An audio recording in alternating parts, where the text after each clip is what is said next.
Well, I kept up to my end of the bargain about trying to just review of today's current events in pro wrestling instead of reviewing the past events. Well, that's one part of the bargain I did kept up. However, I did mention I was going to do Tokyo Ocean Pro Grand Princess, but however, uh, Stardom for the World Climax, the best was removed for a short time. I was unable to see the whole thing, but however, I will review that at another later episode. But right now, I decided, you know what? Let's just do a review of two much recent events of Tokyo Ocean Pro. The first one is the Grand Princess, and the other is, of course, Spring Tour, which also has been known as the farewell to Nodoka Temna, who is officially graduated and retired from pro wrestling. So, let's get started with another episode of Deleted Wrestle Zone.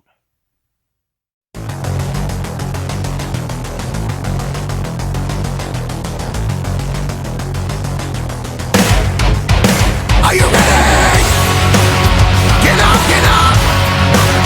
Get up, get up! Get up, get up! Get up, get up! Get up, get up! Get up, get up!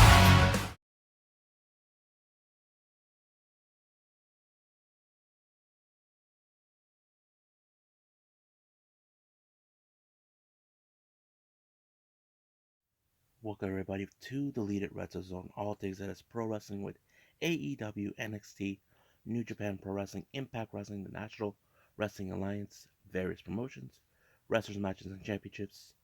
I am your host, Jay right here. So, let's begin with Tokyo Ocean Pro Wrestling's Grand Princess 2.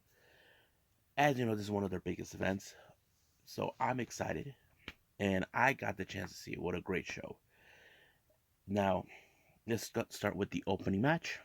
We got Orisa Endo and Zuzumi teaming up, taking on the newcomer, Julia Nagano and Moka Miyamoto. Now, Julia is the new girl in Tokyo Ocean Pro. It was announced she was going to making her debut. For those who don't know, she's a karate expert, as you know, it's very unique because we've seen Joshi wrestlers. Some of them come from judo background or jiu-jitsu background or MMA, for example, like Shooty from Stardom. And I think that's a good thing to have. However, how did I think she did? She did pretty good. But however, I feel like, this match was bound to happen that was going to go straight to Arisu Endo and Zuzumi. The reason I say this, they have been much now a stable tag team. Now Zuzumi hasn't been in a much stable tag team not since Mirai left Tokyo Ocean Pro to join Stardom. If you guys know, she is now a member of DDM. Zuzumi and her were partners known as B Stars, but I have to say her with Arisu Endo is a good thing. But it was Arisu who picked up the victory, and of course, Judai may have lost this match, but she can learn this from experience. We know she'll grow and grow as long in the process when we watch.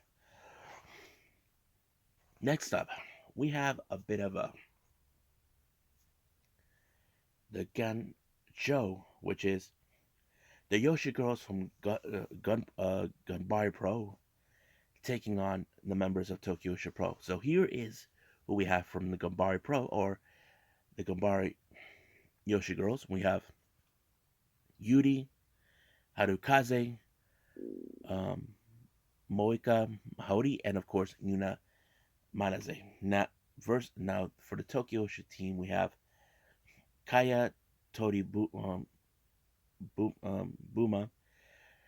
uh, Haruna Neko, Mahiro Kiru, and Nao Kakuda. Now, it was been told now Kakuda has become the captain of the Tokyo Usher team. Here's the interesting fact. It turns out that she was trained by Yuna Manaze, and I'm like, wow, this is going to be an interesting match. Student versus the teacher, and those type of matches are always fun. So basically, it tells us, who can observe. Now, the Gambard ladies have been one of the most toughest girls ever. These girls are all freelancers from the promotion, but I have to say they put up a good match, even the Tokyo Pro. But however, it was Yuna that picked up the victory when she pinned Nao Kikuta. I thought it was good, you know, but we'll see how they progress in the future. Now our next match is a false count anywhere between Hyper Misao and the boss Shanjiro Tagaki. Oh my God, he comes out dressing up just like her, and Hyper was not. She was like in shock. She called out his bluff, but the match was great. It was so funny, but it made me think: can the resident superhero beat the boss? Well, unfortunately, she did. I'll never forget this match. This is one of the most funniest matches I ever get to witness. Now, our next match we got Asuka versus Yuki Kamifuku. Now, these two have been friends for who knows how long. They have teamed up together, and this is more of the battle who is the most sexiest of them all. Now, if you guys know this or not, Asuka, she's transgender, and I have no problem with that. But she is one of those fantastic wrestlers I've ever seen. I have to say, she's like a real kick ass. And no wonder she and Yuki got along great, but this is now who will surpass each other. And I think Yuki might have been more confident to think that she had it, but Asuka has been on a roll in the independents. There's no doubt about that. She has won championships in various promotions she's been. But however, it was her who picked up a very decisive victory. I was like, wow.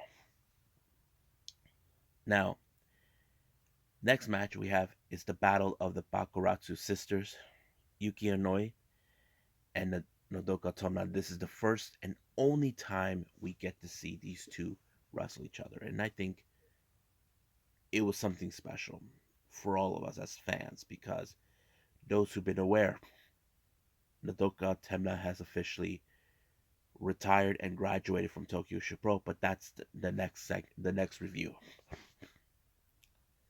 I was like, it was more of the powerhouse type match if you pay attention. I thought it was pretty good, but unfortunately, Yuki Inoi won the match, and I'm sure she felt bad that she beat her own sister, but that's how it rolls.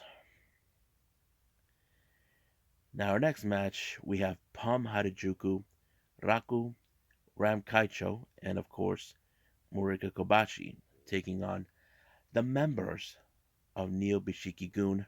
We got May St. Michelle, Martha, Yukio St. Laurent, and the leader, Saki-sama, who we haven't seen for quite some time. And all the members showed up. All members of Neo Bishiki Gun appeared.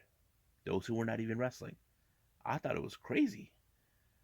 I mean, I never seen Martha. I never seen Yukio St. Laurent, but it was crazy. I look at Yukio St. Laurent, he's looked like a stone cold assassin. Martha, she's like that one maid that you don't want to mess with. But unfortunately, it was Saki-sama who picked up the victory by pinning Morika Kobashi. And I think this was a huge disappointing loss for her and everybody else who was involved. Now we have a very special match. We got Hikari Noah versus AEW star Hikaru Shida. I I thought this match in the beginning I was pumped for it, but it wasn't like the match I hoped because the way I see it, Hikari now, if you guys know this or not, She's mostly been in. She's like like a total badass, especially when it comes to hardcore and death matches. And not a whole lot was put onto this, but I mean, don't get me wrong, it's great to see Hikaru Shida, but it didn't feel like the match I wanted to see. But I'm not disappointed, but I felt like they could have done something way better than that, but it didn't. But of course, it was Hikaru Shida who pulled the Falcon Arrow onto Hikari Nawa and won the match like that.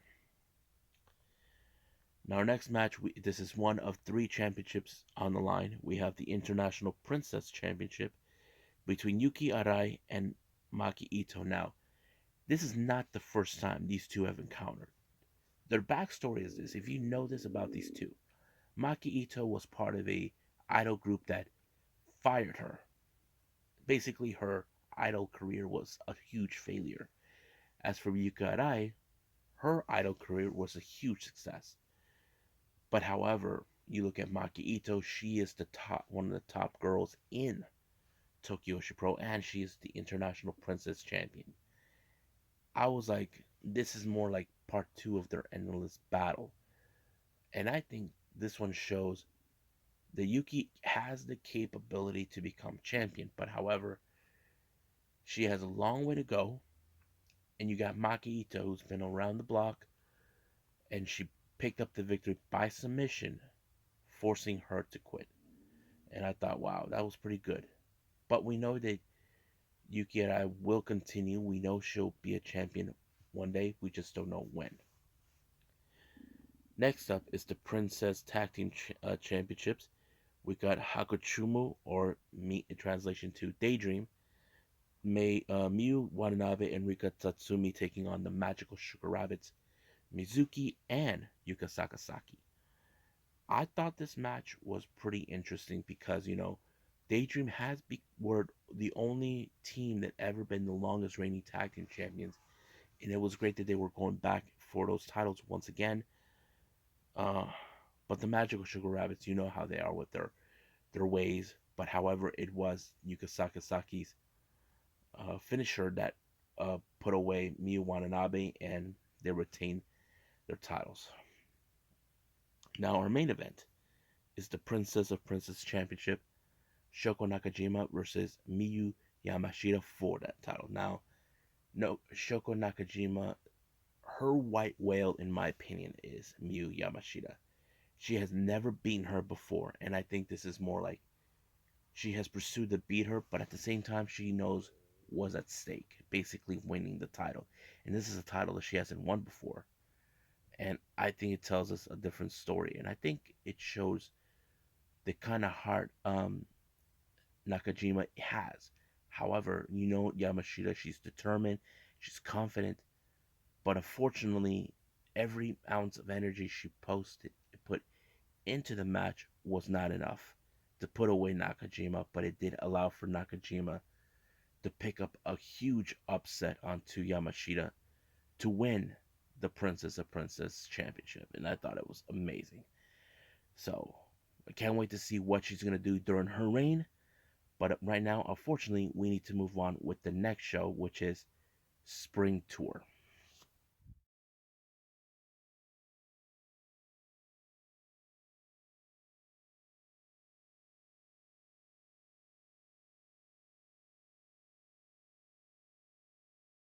Okay, so we got more on Tokyo Pro with Spring Tour. This took place on the 26th of March. It's also been dubbed as the last match we ever get to see Nodoka Temna. As you know, she retired, but at the same time graduated from Tokyo Pro. But let's go from the start of the event all the way to the end. First match is singles competition. We got Kaya Toribami taking on Hikari Now, and I thought this match was okay. It was decent. I'm a fan of Hikari Now. She's a total awesome badass she has like the tendency of being part of the whole hardcore deathmatch scene, but I like her for that. and she picked up a really good victory against Kaya Toribami. Next up, we got tag team action. We got Palm Harajuku and Mahito Kiro taking on Miyu Watanabe and Hyper Misawa. Now, I was very interesting about these two, about Watanabe and Hyper. I didn't think they were going to team up, but it was pretty good. I have to say their efforts worked, but it was Hyper Misawa who walked out as the victor when she pinned Palm Harajuku. Next up, we got three-way. We got Aruna Neko, Nakakura, and of course, Rika Tatsumi. Now, everything goes around in circles, however you want to play it. I was like, a part of me thought it was going to be either Rika or Now, but no. Rika won by pinning by doing a submission and on both competitors at the same time. I'm like, holy cow! Yeah, I was so impressed. I'm like, wow, no wonder she's what people talk about her. Next up, we got six women tag team action. We have Maki Ito, Morika Kobashi, and Yuki Kamifuko taking on Raku and the Magical Sugar Rabbits. I was like very impressive on this one. Now, Maki Ito does have her history with all members of Raku and the Magical Sugar Rabbits, and I thought, in my opinion, Maki and Morika and Yuki were gonna walk out, but nope. It was, of course, Yuka Sakazaki to seal the deal by winning the match by pinning Raku. So yeah, that kind of no no. It was, I think it was Marika. Yeah, I think it was Marika, and it was a pretty interesting way of ending it. So my bad on that. Now our next match is a number one contendership for the Princess Tag Team titles. We have Moka Miyamoto and Yuki Arai taking on Arisu Endo and Suzumi. Now, to be honest with you, I mentioned this before previously. I feel Arisu Endo and Suzumi have become a much stable tag team. And I think this is a perfect opportunity for them to pick up a good win. Now, as for Moka Miyamoto and Yuki, I mean, I know they can become a stable, but I feel they've been together just for a short time because Yuki has been teaming with various people. But I think when it comes to tag team, you just got to click with the right people, the right person you want to tag. And I think that's the whole point. But it was Izumi who picked up the victory when she pinned um, Mocha and allowing them to become the number one contenders for the tag team titles. However, you know for a fact that the Magical Sugar Rabbits will be watching, and that is something you know for a fact. It's gonna happen. Now, do we think that Arisu Endo and Suzumi is gonna win it? That's a good fair question. But however, I don't think we will find out until the actual date. Next up is the main event, the Bakuratsu sisters, Yuki Inoue and Nodoka Temna, taking on the former champion Miyu Yamashita and the newly crowned champion Shoko Nakajima. I was like impressed with this match. It was so emotional because you know that Nodoka Temna wants to walk out as the victor for her last match, but unfortunately, it was Shoko who picked up the victory by pinning Nodoka Temna, and it was like a very disappointing loss. But however, her farewell ceremony was amazing. I think I was enjoying when they were all clotheslining her in the corner, including the ring announcer. I thought it was funny. But of course, the emotional part is where everyone says goodbye to her. So I cried. I literally cried watching it. I'm like, it's sad that she has to go. Probably some of you are asking, why is she retiring this soon? I mean, she's too young. I'm like, it's true, but she felt it's her time, and she did mention what she's gonna do, and she said she's going to be a somewhat of a farmer to grow food. I mean, those who talk about her, they all said that all she does is eat, and I don't criticize her that, but it's what she does. But I'll remember her for a long time. I mean, I started watching Tokyo Pro for almost 2 years now, and she will be missed. But however, I will say that maybe Yuki Aineo will dedicate her match against Shoko Nakajima to her because she's now making a play for the title, and I'm thinking that's going to be like a very good thing to watch. So I think that's pretty much it. So let's just call it a night. Okay, so that's pretty much it what we got today. Coming up, I will be doing Choco Pro 214. I can't wait to see who will walk out between for the Super Asia Championship. Will it be the founder of Got to Move, Ami Sakura, or Balinaki will retain it? We'll find out. However, I will also be doing a review of the latest Gunbai Pro show, the Fifth Element, that took place on the 27th, no, the 26th, which is going to be good. And then after that, and then I'll release that by itself, and then after that, I'll be doing both Stardom shows, the World Climax 2022, the best, and then of course I will be doing AEW Dark Elevation, which I'm excited for. So let's do. So I'll see you guys in the next DWZ time, same DWZ channel. I must bid all of you adieu. So goodbye, and have a nice day. Bang.